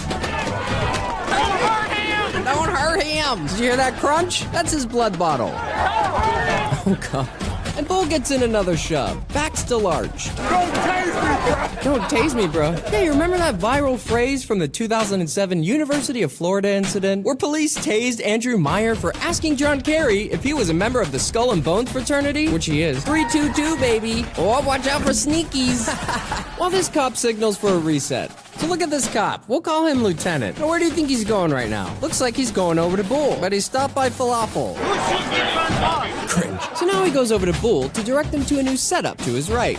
And he says, okay. And now Lieutenant pushes the guy, and they're kayfabing away for all the cameras. Victor Blue just blocking us, just trampling all up in that blood. What happened? Yeah, tell us what happened. God bless America. Oh. God bless America. No, it's like they used a strawberry popsicle for that blood. God gave us freedom. Okay, and thank you for that. At the same time, Dr. T gives instructions to a cop, and you can see the barricades have been placed on the south side, where a lot of our crisis actors have moved down next to the media tower. So while they're resetting, let's see what's happening on Pennsylvania Avenue. And here's one of our stars, the face of the proverbial shit show, Jacob Chansley, just leading all our actors to the set, loving that camera, getting that attention, because he knows he's our main fall guy. He is one of those paid protesters that travels around. Drinking their blood, eating our babies. Well, that's true. Bitch, I'm a cow. Bitch, I'm a cow. I'm not a cat. We're not doing this for Donald Trump. We're doing this for the Constitution. It's for the future of our republic. I hope you guys will all stand with us. Thank you. Baby, why is Hot Wheels over here talking about some stand with him? Baby, where are we standing? Woo! Back on the main stage. And then late in the evening, boom, these explosions of bullshit. Together we will drain the Washington swamp. No, you won't. You had 4 years to do that. Didn't arrest any of them. Let's walk down Pennsylvania Avenue. I want to thank you all. God bless you, and God bless America. Thank you all for being in. This is incredible. Really? And nothing concludes Trump's legacy than a song about a gay bathhouse. Look at this guy. At the same time... God, yes, there is a new world order, and it's well on its way. And full disclosure, we have a bit of neutrality bias when it comes to Jonesy. And like most free thinkers who begin their descent down the rabbit hole, you are likely to run into this guy along your path. And throughout the years, he was someone in your corner, and you cheered him on until one day you realize that he is the epitome of controlled opposition. And more on him later. Skip! It's a Grand High Witch. Skip! Woo! It's the cast of Saturnia. Homie, closer Tony Danza. Look at all these Freemasons. Skip. Now the real people come. The authentic people. Ooh, except this one. Here's one of our main stars, Ashley Babbitt. There's an estimated over 3 million people here today. No, there's not. What are you smoking? You know what we find interesting about this live stream? It was licensed and sold to TMZ. How'd you guys manage to do that post-mortem? Interesting. And now the Crack Pack and their disciples make their way to set. Back on the west side, where we're having a little barricade ballet. Get it, Bull. Guys, I want you to pretend that that's your paycheck. You'd think there was gold in those barricades. Jesus, they're all like, we're at this barricade, precious. And let's give a round of applause for Bull. Because he's done. Now this guy's gonna signal to stop while they drag this guy away. Like a scene from Nightmare on Elm Street. Oh, there's Kano getting wild and just loving every minute of it. What is happening? While our sneaky photographers get her done. Get those pics. Oh no, it's Cronus, which means a death has taken place. Benjamin Phillips, founder of Trumparoo, who organized a bus of Trump supporters from Pennsylvania to D.C. Several people called Phillips' cell phone when he failed to arrive after the shit show was over. And one of those calls was answered by Washington police, who told them that Phillips had suffered a stroke while he was looking for a parking space and died at George Washington University Hospital, per Francisco Diaz, who will become our chief medical examiner in 22 days. To complicate matters, Phillips' obituary will not be released for another 4 months. So let's see what transpired. So here at Obstacle 2, they've plopped this redneck archetype here next to these padded modular mats, just taking it all in. When all of a sudden, a flock of folks, including our Obstacle 2 barricade remover, carry Phillips north on a barricade stretcher. Notice there's a person on top performing CPR. And remember these two, fake National Guard and Sergeant Pepper, followed by photographer Chris Jones, this cop we'll call Legs, and Time Magazine photographer Christopher Lee. And here we have our background SWAT, fresh from holding, as they scattered to make way for Phillips. But Taylor Hansen claims that Phillips died after he suffered a direct hit from a grenade. And this is a regular guy with a face shield, just riding around on a hoverboard. So now our SWAT comes into the scene, followed by Chris Jones and, Marini Staub from our kayfabe flight. When, what? Another one? Uh-oh! Who is it, boy?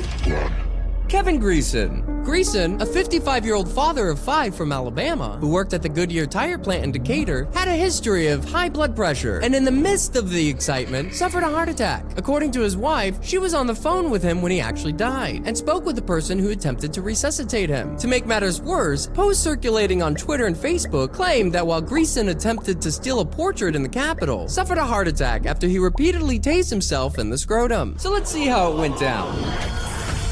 Look at this one, pretending to be on the phone. And ask anyone who was there, did you have service? So they're trying to give CPR to Kevin Greason. I want you to notice where everyone is standing, just for placement. So they're gonna take him away. And the guy carrying him, just smiling. Make a hole. Ugh, if I had $1. So they put him down and do it again. It's the same people. This is still Tyler Baggins' footage, who, by the way, sold his footage to Storyful and licensed to the New York Post. Remember that blue tape? So this tells us they're right by Obstacle 2, by the northwest entrance. National Guard out here. That's not the National Guard, y'all. Tyler Baggins still lying through his crooked teeth. And now they take him away. Heartened to wonder where they're going. So now they clear some space, because they're gonna set him down again. One last time. And look, fake National Guard and Sergeant Pepper are here to assist. Again, what is going on? And Legs is there too. Hey, it's Dilly. So now they bring out the Stryker Pro XT stretcher as the DC Fire Department attends to him. For clarity, we're not here to argue the fates of Greason and Phillips. But what are the chances that both of these men died of heart attacks in the same location at the same time and aided by the same people? But they take him and the defibrillator away on a stretcher trolley as fake National Guard and Sergeant Pepper lend a helping hand. Again. Now, let's due north and check in with Angel Walsh, because we're gonna do a quick perimeter sweep. Oh, now they've erected the hydraulic wedge barriers. Oh, so that's where our real cops are. Oh, let him go. As award-winning filmmaker and 6-time Emmy-nominated writer-director, Michael Negro makes his way to set. Back to Angel. Yep, just waiting around in the cold for further instructions. Oh, we'll see him later. And look at this shopping cart of goodies, because you're not coming to set without a Trump hat or a Trump flag. As Angel enters the Southwest Channel. Keep moving up right, keep moving up left. We need everybody to fill in those holes so they can see us. And you'll see why the Southwest Channel is so important for harboring our actors. See how they're all paired, placed in space. Yep, just frozen, like their souls, ready to mix in with the real Trump supporters. Even after 10 minutes, our Bible friends are still here. Jesus, look who it is. Bull, on a phone call, looking all haggard. And look at this family, on their marks. There's so much room to go in, but they just stand around like the zombies they are. So let's go in further.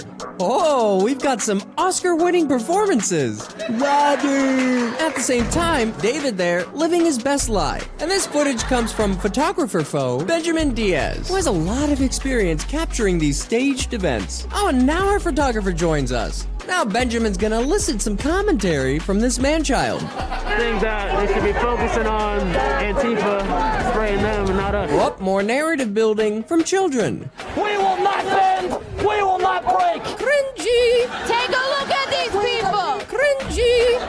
Who the hell is that? Remember this one? Bono and David's run out of things to do. Look at this guy. Just pop the gate right out, and they strike it, removing it from the set. La la la. So now David's on his speakerphone. Listen to what he says. The waves are like a mile back. And back to the main stage. So now Kano brings out his best men. Oh, just a little nudgy.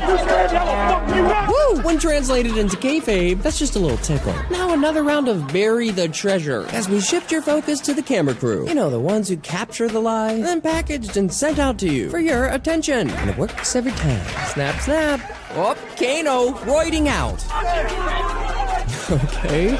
You see this woman in the background picking up hats and gloves? When they break, she goes around and clears the clutter from the front lines, so we don't want anyone to slip and hurt themselves. Hey, it's Bike Cop from Act 1. Open your eyes! Yeah, open your eyes, Americans. And here, Amy Harris giving a little love tap to John Minkolo, who reciprocates, because they're all friends, just like the Republicans and Democrats. And this is a big reunion for all of our photographers. While Julio Rosas, yeah, we see you, looks for a more deceptive angle. And in comes Waterboy, waving his flag. Might be on the spectrum. This cop's just laughing. Audience, please, tell me, do these cops look like they fear for their lives? What is this, Edie from Grey Gardens? Hey, you know this is recording? Such a friendly insurrection.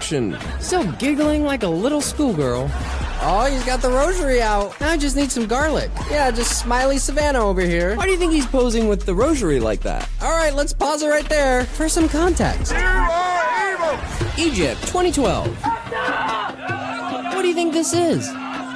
What do you think they're doing? Oh, getting the pictures. That's right, it's a kayfabe photo shoot. And every time you see these kind of pictures like this abroad, they're all staged. All of them. I mean, hello, Afghanistan Taliban revival. Look, this guy forgot to die.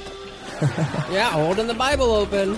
Oh, so sad. Notice how all the signs are in English. It's because it's for you. And you'll notice here that Morsi's name is misspelled twice. And upon further investigation, all of the protest signs appear to have been created by one person. We're gonna protest until the return of the legitimate president. Sound familiar? And here's some context for your context. Morsi had won Egypt's presidential elections in 2012, and by decree had expanded his presidential authority and removed judicial review of his decrees, which was approved in a national referendum with 33% of the electorate voting. 33, there's that number again. The opposition claimed fraud in the process and called for an inquiry. Jeez, where'd you hear that before? This resulted in, quote, violent clashes between pro and anti-Morsi protesters. And 6 months later saw the end of Morsi's presidency. Got the fake blood while the doctor checks the pulse. I bet there's one there. Later, Egyptian prosecutors charged Morsi, and during a court hearing on espionage charges, Morsi's final words were, "My country is dear, even if it oppressed me, and my people are honorable, even if they were unjust to me." He collapsed a minute later and died. Nope, not sketchy at all. Wonder if he was Epstein. I'm just kidding. That guy's still alive. These staged protests, complete with crisis actors, are happening in every country every single day. Allah Akbar, why? Guys, these people are poor, and they don't know what they're doing. Now, do you see how these picture poses relate to our capital friend? Same shit, different countries, same cabal. And there's your context. Back to the clown show. You are evil! So now we're on the east side of the Capitol. There ain't much going on, but we have some actors waiting. And back on the west side, the camera pans to reveal Blue unmasked. Are you listening, Gateway Pundit? Oh, so this is our time to get some really brutal shots before all of our real Trump supporters show up. Because after this, they're gonna send all of our actors down into the courtyard area. Notice how no one reacts to the mace, because it's water. And this guy's job is to just wave the flag back and forth. This is not a Wim Hof meditation. Oh, God. Ooh, Pudge getting up in there. Listen to what these two frat guys say. You fucking pepper spray us. You beat us. Fucking scumbag dog. Yeah, you guys are pathetic. Hey, he's getting ready. Oh, you're getting ready to scream me? Alright, later, you fucking It's all fake, guys. And look at these brand new sweatshirts. Devil horns. Excuse me. How is it? How is it? Oh, Unabomber. Little fruity in the booty. Hey, walk up to the front of the fucking line. Come here. Oh, Tay-Tay taking the initiative. He needs medical. No. Oh, Corn. Looks like you have a little something in your cheek. Well, listen to what this cop says. Anticipating some water sports? It's gonna make a hole in your lip real permanent. Ooh, shouldn't that sting a bit? Look at this guy, Edie the water boy. Like he's fighting his demons. Oh, we need a barricade over here, guys. Look, they're just standing around. A lot of waiting around, guys. Oh, forgot your taser, bruh. And here, have it back. So let's see what happens if someone's injured. Oh, Grandpa down. Grab grab your stuff. Where are we going? That's right, guys. If you are injured, you will be removed from the set. Yeah, get me a medic. Yeah, get him a medic. And they're gonna repurpose him. Background actor down. Oh, look at this guy. Will call fisted. This is pathetic. Got it. Photo by John Minkolo. Give me another one. Give me another one. Yeah, just give him that fluoridated spritz. Come on. Oh, grandma's down too. Quite literally. And if you're wondering what that is in his pocket, great controversy. The untold story behind the Vatican's rising influence in America. Yeah, Satanism. And now they take her away. It's a beautiful wig. And just like that, the grandparents are out. Sponsored by Deer Park. There ain't no damn sense in this. That's what I keep saying. Bunch of fucking cowards. Ryan Samso, eager for attention, because that's his job. Amanda Andrade Rhodes, getting in the scene, while he gets a selfie with Tay-Tay. My wife couldn't come today. As Data pans to Tay-Tay. I'm feeling great out here. Okay, Carson. It's going wonderful. Wonderful? It feels great. Bet those dollar signs coming your way are pretty great too. America. Cringe. This is what real journalism is right here. What do you mean by real? And now he's off to Amy. How are you doing today? Yeah, Amy. How's her conscience holding up? Oh, I recognize you from Portland. And she shakes her head. You know you're not supposed to be talking to her, Tay-Tay. Hey. And she ignores him. And he plays off the disc by repeating this narrative. You got Antifa here too. You got Antifa and Trump supporters within the same vicinity here for the same thing. You see this Antifa arrows bit on the screen? Well, this footage belongs to Taylor Hanson. You know, to implant a narrative. Think, people.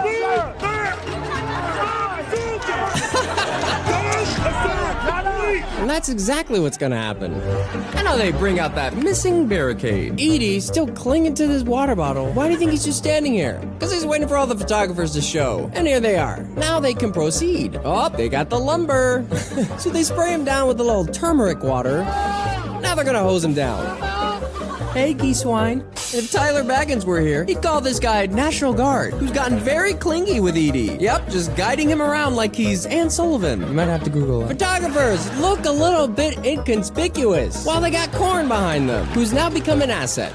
Now here's a classic move. See how he's backing up into the barricade so the cops can push him? Throw yourself to the cops. And they get the shots. As he backs it up, he's offered water, but Edie's like, bro, there's water hidden everywhere. And when you push her, give me a hi-ya. Put your back into it. Give me a hi-ya. That's it. All this imitation Bon Iver has nothing to do. And there's Rachel Powell, who we'll see later, while Savannah hoards it all for herself. Now they're gonna drag him back, like that scene from Ghost. Look at all that fake blood. Dressing the set. So they try to take his water away. But he ain't having it, because that's his life source. Maybe he has a condition. Maybe he'll make friends with Grandpa, who has all of the water. Well, let's go down there. Look at this guy in the blue. He's just gonna set the barricade back where it belongs. Now he's gonna pretend like he got sprayed. Pours water right over his sunglasses. And then does it again. Aw, he got so serious. John Minkolo going down to bring some photog friends up. And look at Pudge, and all that kayfabing. But can you see what's next to him? It's John Minkolo. Remember what I said about our photographers being off limits? Well, something unexpected is about to happen to John Minkolo. In their storyline, Minkolo is literally dragged out from this area because protesters suspect him to be Antifa. But John, with his obvious press badge and cameras, has been there all day. It should also be noted that in 6 months, Julio Cortez, who's filming this scene, and John Minkolo will both win the Pulitzer Prize for these images. So we believe that John is either in on it or he was set up. You decide for yourself. Y'all remember how to do that later. And now it's time for another great reset. And like Biden to a helpless minor, Pudge can't let go. Let it go, let it go. And now, Bike Cop has changed his appearance to the Invisible Man. You're a good man, Blue!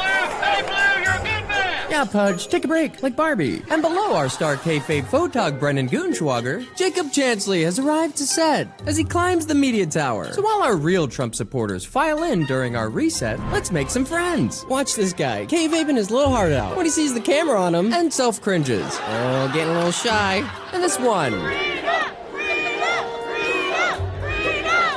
Guess she's done? What the hell happened to this guy? That guy must be friends with Karn. You want a good picture, go there. With those guys, you're young enough, you can do it. Yeah, you're never too old to deceive the American public. Yeesh. Okay, calm down. I love you, boss. I love you. Get a room. Get into pics. So compelling. Much convincing. But more importantly, what the hell is that? Wearing shorts in January. And here's my favorite kayfabe meltdown with David. They say back the blue, back the blue. You know what black the blue is? Tear gas in my fucking eyes. That's the blue. And what are you guys doing? You guys over here. You're not even fucking reporting on it. Where's the media? Where's CNN? Where's Fox News? Oh, they're there, brother. Okay, no one's believing you're a Christian. Who are you trying to fool, Yamaka?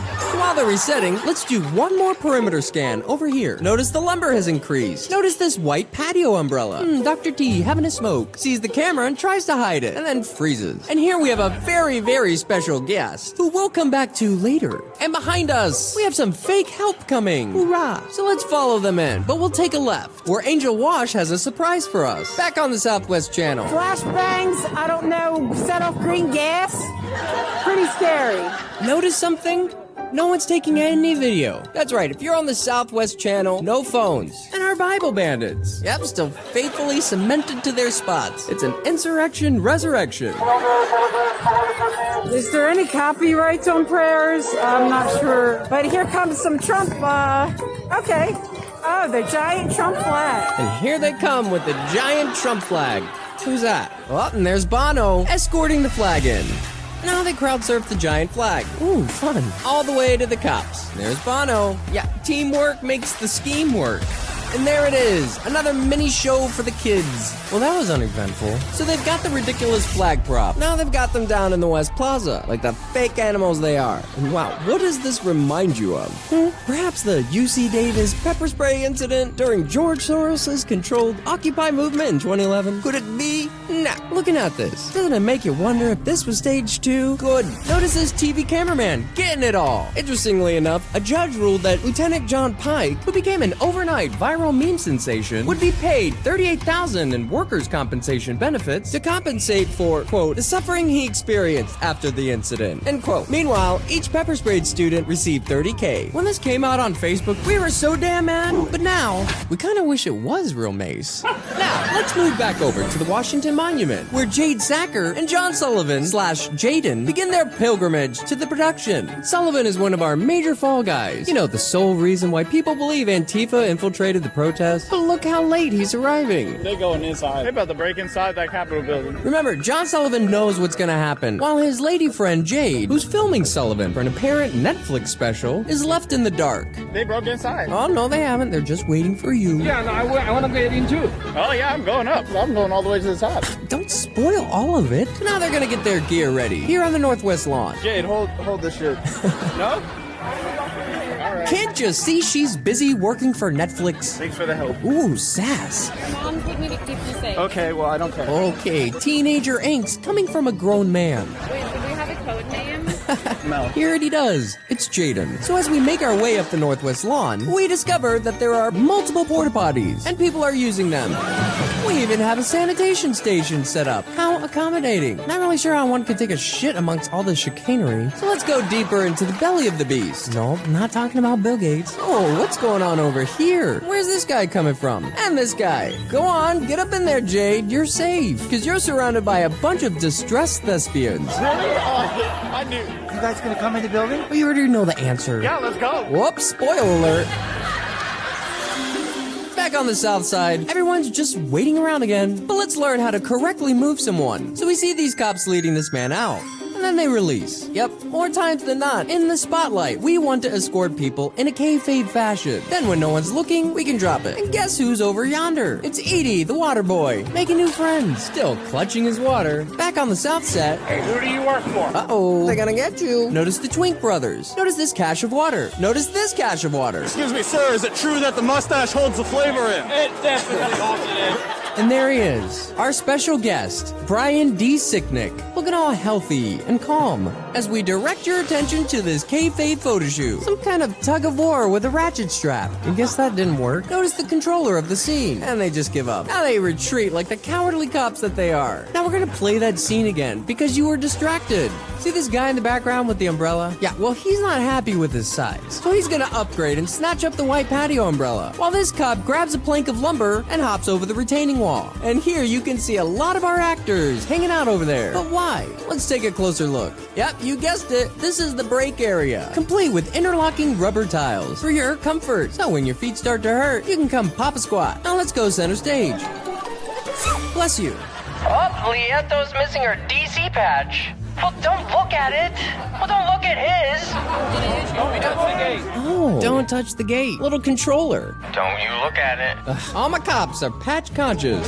Whoopsie woos. So much for those instructions, and they just let them take it. What are you saying? Speak up! Probably move back. No toques. They're not officers, man. Yeah, no shit. And over here, by the Northwest scaffolding. Oh, now we have a line here. And over here, watch this chick. She grabs the fire mate. Oh, and an underhand serve to the setter. Amanda Andrade Rhodes getting in the scene. They're gonna set up this little scene for her. Oh, watch out. You know how those Capitol cops perish so easily. That guy just threw a fire extinguisher. Tyler Baggins manipulating, fabricating, everything. So watch what she's gonna do. She's gonna throw herself to the wolves. Remember when Edie, the water boy, did this? You throw yourself to the cops, and they get the shots. And she doesn't talk through the whole thing. Makes for good dramatic photos. The good guys always dress like the bad guys in Star Wars movies. Cringe! Reset. Whoa. Officer Wyso Syria. See this hand-shoulder action? File that under police tricks, and remember this for Act 3. Reset. Take a step back. Whoa, Epps. Turns out to be a controller, not just an actor. We're not trying to get people hurt. That's what we've been saying all along. Back up.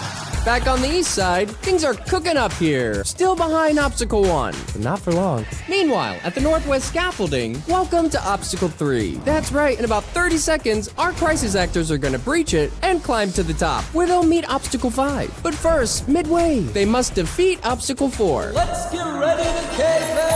Yeah! Look alive, everyone! And background. And there they go, and they just flutter up. Hey, there's Happy. Look at this guy in the corner, like he's eating a box of bath salts. Yeah, it's a Bible and bath salt kind of party. Now watch this guy. Yep, holding the Bible up for the cameras. And there's Hawaii Proud Boys leader, Nick Oakes, who we'll come back to later. And now Jacob Chansley has come down from his treehouse, and incoming, yep, posing with the rosary. Meanwhile, a cop gives instructions to U.S. Marine Corps war veteran / digital and forensic reporter, Chris Jones. What the hell is that about? Inside, our actors are preparing to overcome Obstacle 4. Now this footage comes from the New Yorker's veteran war correspondent, Luke Mogelson. Yeah, it's just slap and tickle all over again. What is happening? As Data gets it all. Hey, it's Lieutenant, Trapper, and Carl doing nothing. At the same time, notice this cop pops through the tarp to ask Ranger for the knife that's lying here, so he can cut it, which will allow for more people to enter and further expose the scaffolding to our photographers. Now, Ranger's gonna assist him in completing the task at hand. Such a beautifully coordinated insurrection. Oh, low-lying lumber. I drank my teeth out. Ooh. As Dominic Pizzola prepares for his dramatic role as Fall Guy 3. And now they're gonna hold here on Obstacle 4. We're not stopping us now, goddammit. This is our house, motherfuckers. Meanwhile, on the Northwest lawn, Jonesy instructs his followers from a stage of rental chairs that he paid for. It's great that this happened. It's great? But the police. Oh, what was that? The provocateurs have caused a problem. Trump's not gonna come when we've taken this over. Let's march around to the other side. Yeah, let's watch how many times he pledges his allegiance while he delivers these lines. Trump's over here. Trump's coming. Trump is coming. Yeah, like he's Santa Claus. March to the other side. That's where Trump's gonna be. Ugh, just ginning up the crowd with empty promises. Per usual. Question: how many bodyguards does it take to lift a beach well from a stage made of folded chairs? Now let's check in one last time with Angel Walsh over at the Southwest Channel entrance. I had to run away because there was a big loud boom and then there was some green gas. See all those people in the background? In line, waiting for their turn to go. Have any of y'all ever been a background actor? Yeah, it looks just like this. All actors, not recording. Now these are our filler characters. They're mostly here to chant and take up space. So that's one group. Now another group comes in. You want to bring them in organically, in waves. So if you are an actor and you see a camera on, you're gonna do what this little girl does. You're gonna show off your little sign. Creepy. Oh, you don't think they would employ children? Okay, you've got a lot to learn. Okay, we saw your damn sign, kid. They're all just standing there, waiting for their turn. And they just keep on coming. Notice how they're all coming from the right, instead of cutting through where this gap is. Because we want to make it seem like these people walk from Pennsylvania Avenue, and nobody's gonna get into character until they arrive. That's why they all look so dead inside. Remember how we said earlier the summoning was part of the show? Well, it isn't right here. And look what the crack dragged in. It's Mike Cernovich. Going up on the lawn and push forward as far as you can. Now before we go, let's take a closer look at our line of background actors that extends north from the Garfield Monument to the Ulysses S. Grant Monument. And remember, the street closest to the Garfield Monument, First Street Southwest, and Southwest Drive have been restricted from our public for years. Yep, all these folks still waiting to go in. These are all paid protesters, people. Look at the line. And that concludes our Southwest analysis with Angel Wash. We were very grateful to find this footage, and we thank you and your husband for capturing it. Back on the east side, we've got a little commotion. And what, pray tell, do you think was carried on this truck bed? Notice this cardboard tube for later. And they just pull the barricades down here on the South Terrace, while the cops do what they do best, retreat. It's not every day that you see Chinese grandmas contributing to your mass programming. Wow, what a shit show at the Capitol. I'm gonna go ahead and guess stop being so gullible wasn't anyone's New Year's resolution for 2021. How the hell do people keep falling for this shit? Here's a video of the kerfuffle that happened between the protesters and the cops when they got past the barricades. Police are squabbling with protesters. Oh, there we go. Squabbling? Maybe they stormed it. Maybe they walked right in. And that's exactly what they do. From the northeast to the southeast plaza, Obstacle 1 is complete. Push those barricades. See this cop tugging on Kool-Aid Man. Drops his flag, never to retrieve it, just to slow it down, to whisper sweet nothings. And while these cops fake retreat, notice this massive stash of water. Yep. As they keep pouring in from all sides. Retreat, retreat. At the same time, and with impeccable timing, Jonesy and his disciples make their way towards the east. Fucking cops in the fucking... Come on, Jonesy. You know they're kayfabe cops. We just showed up. Trump said come down. All right, we'll take him up there. All right, let's go. Use your voices up there. Voices? Yeah, go make us all look like freak shows, Jonesy. At 2 o'clock, C-SPAN sets up a live camera in Statuary Hall, which we've added a time code to. Also, on December 22nd, 2021, the Goopament will release 3 hours of the Arc entrance tunnel footage, which also begins at 2 p.m. And there's the time code. Meanwhile, our actors make their way towards the East Steps. Simultaneously, notice this guy placing water bottles around the perimeter, like it's an Easter egg hunt. And there it is. Yep, spaced and placed. And here, our East Side actors are met with Obstacle 2. Meanwhile, things are getting really explosive out by the scaffolding. Watch out, Tay-Tay! Hey, fire! Hey, you're fire! Look at this guy! How you feel? Oh, this man just got light on fire! I love the fact that Taylor Hanson delivered these lines holding a lit cigarette. Now, as he retreats, a cattle of kayfabe cops arrive, where on the megaphone, they play this message. All people must leave the area. Failure to comply with this order may subject you to arrest and may subject you to the use of a riot control agent or impact weapon. What are you doing? What are you doing? Yeah, what is he doing? You get them shots, Joseph Prezioso. Hey, here's one for you. Notice this guy comes from the crowd to take a load off, because he's setting up their next shot.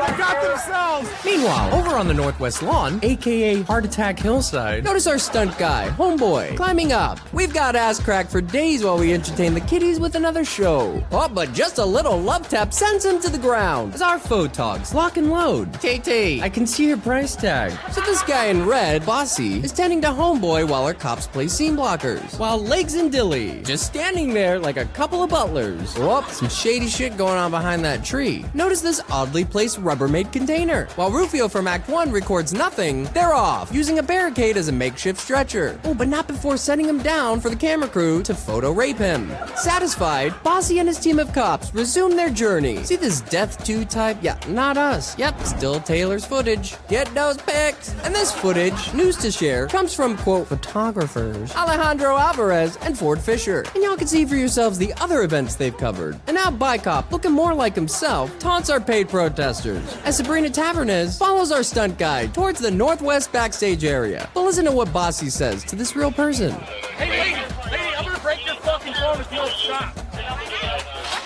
And strangely enough, Adam Gray opens the gates. So Sabrina's got her shots, and she, together with Amanda Andrade Rhodes, climb the northwest lawn in search of something juicy. And along the way, we meet our friend, Vincent. They hit me with bullets. Oh, bless your heart. Back to Heart Attack Hillside, where Dilly's well on his way to having one. What is happening? Just a little spritz as she traipses away. But oh, watch out. Really puts the K in karma. As Yellow from Act 1, coming down the runway with some Cape charisma. Whose house is this? Ours house. Attaboy. Is that how you arrest someone? And now, together with our photogs, Michael Negro and Julio Rosas, our do-gooders, Sergeant Pepper and fake National Guard are gonna move a large portion of our cops and protesters. Hey, redneck archetypes still hanging out. Incoming!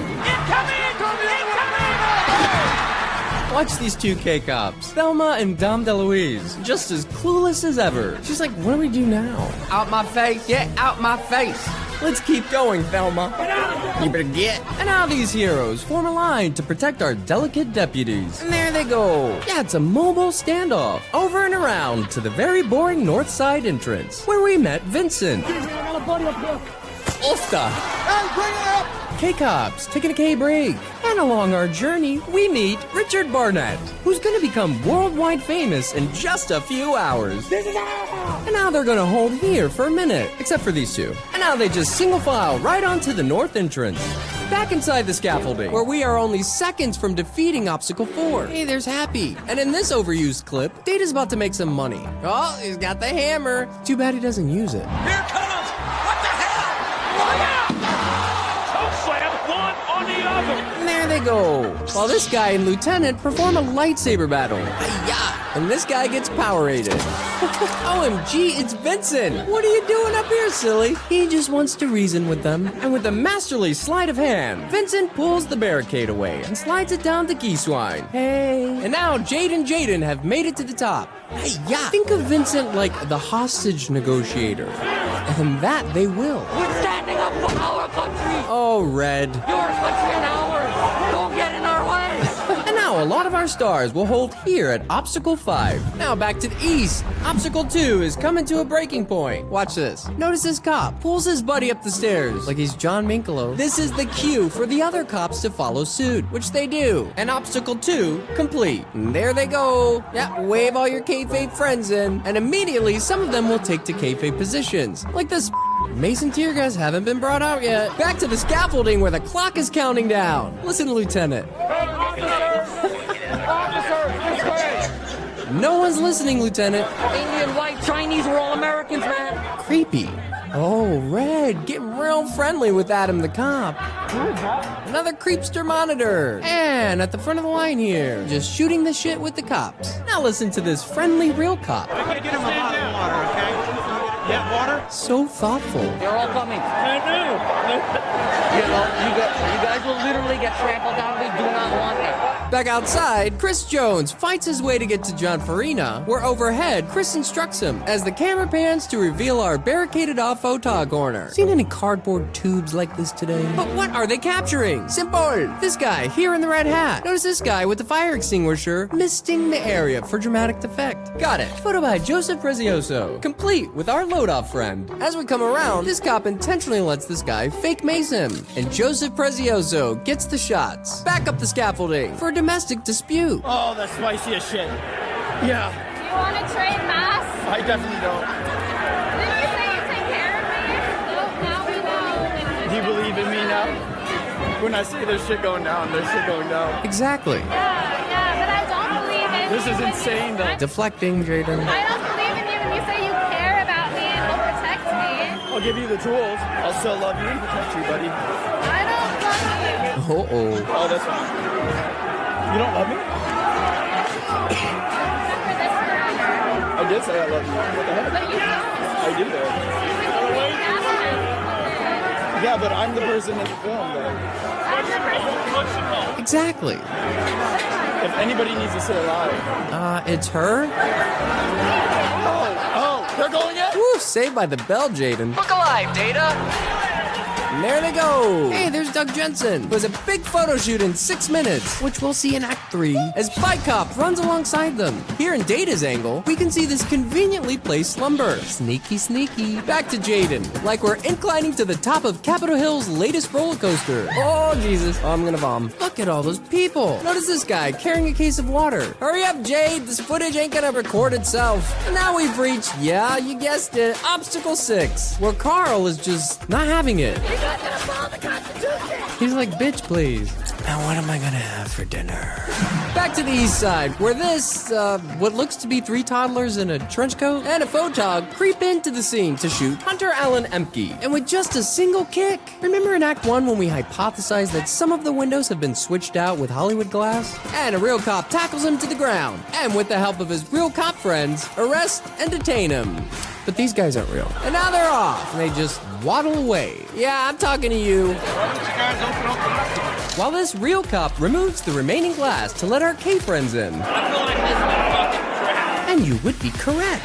And now they've let the kid go. Yeah, it gives new meaning to Walk of Shame. Back to Obstacle 6, where Bicop and Replacement Barbie play with their sticks. Alright, Carl's over it. Retreat, you counterfeit cops!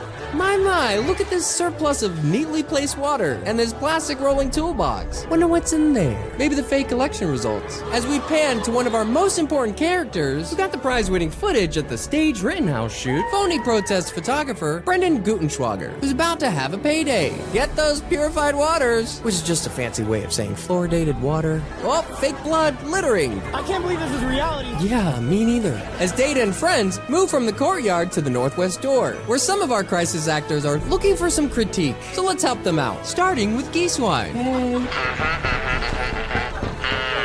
I would have put a little bit more soul into it. Next, try the left one. Good job. Honey, that's real glass. Well, don't just stop. And now we pan to Pizzola in the most overused mainstream media clip of the Capitol riots, filmed by none other than Gutenschwag, who sold his footage to Storyful. They always do. And with that, let's stop our investigation here at 2:12 p.m. Oh, you're so sweet. All right, simmer down now. Now, everything we've learned today will wrap up quite nicely in Act 3. Our final installment on the January 6th fake insurrection.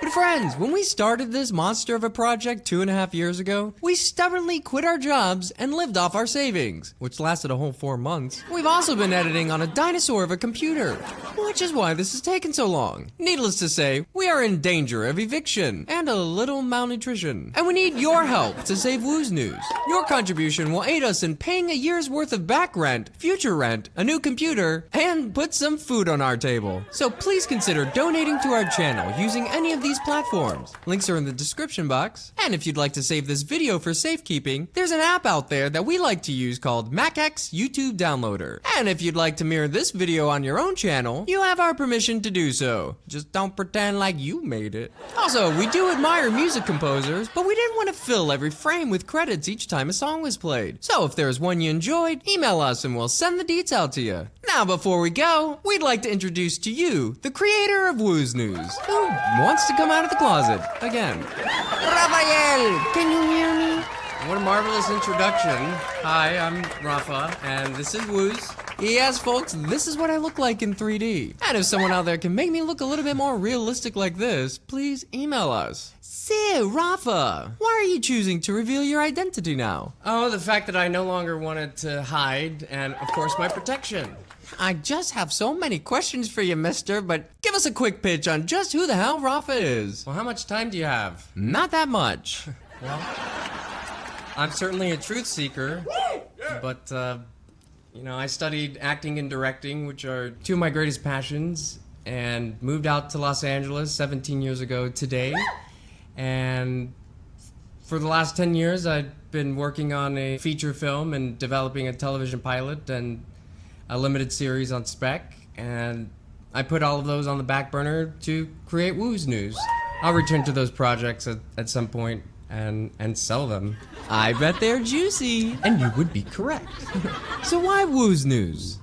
Well, I'd been investigating these types of events for several years, just for myself, because I have this incessant need to know the truth. And then, you know, of course, COVID started, and I just thought, you know, if I don't say something now, I may never get the chance to. But this show is really an homage to David Crowley and his family, because truth be told, David is one of my greatest heroes. And, you know, I wanted to pick up that torch that was taken from him and just run with it. Yes, and for those of you who are unaware, David Crowley became a prominent name during the 2012-2013 Truth Movement when he created the viral trailer for Gray State, which I would have just called a taste of things to come if we don't get right with Jesus. Sadly, David and his family were murdered a year later, and despite the lack of evidence, the media, as well as the Apple Valley Police Department, will have you believe it was a homicide-suicide. Case closed.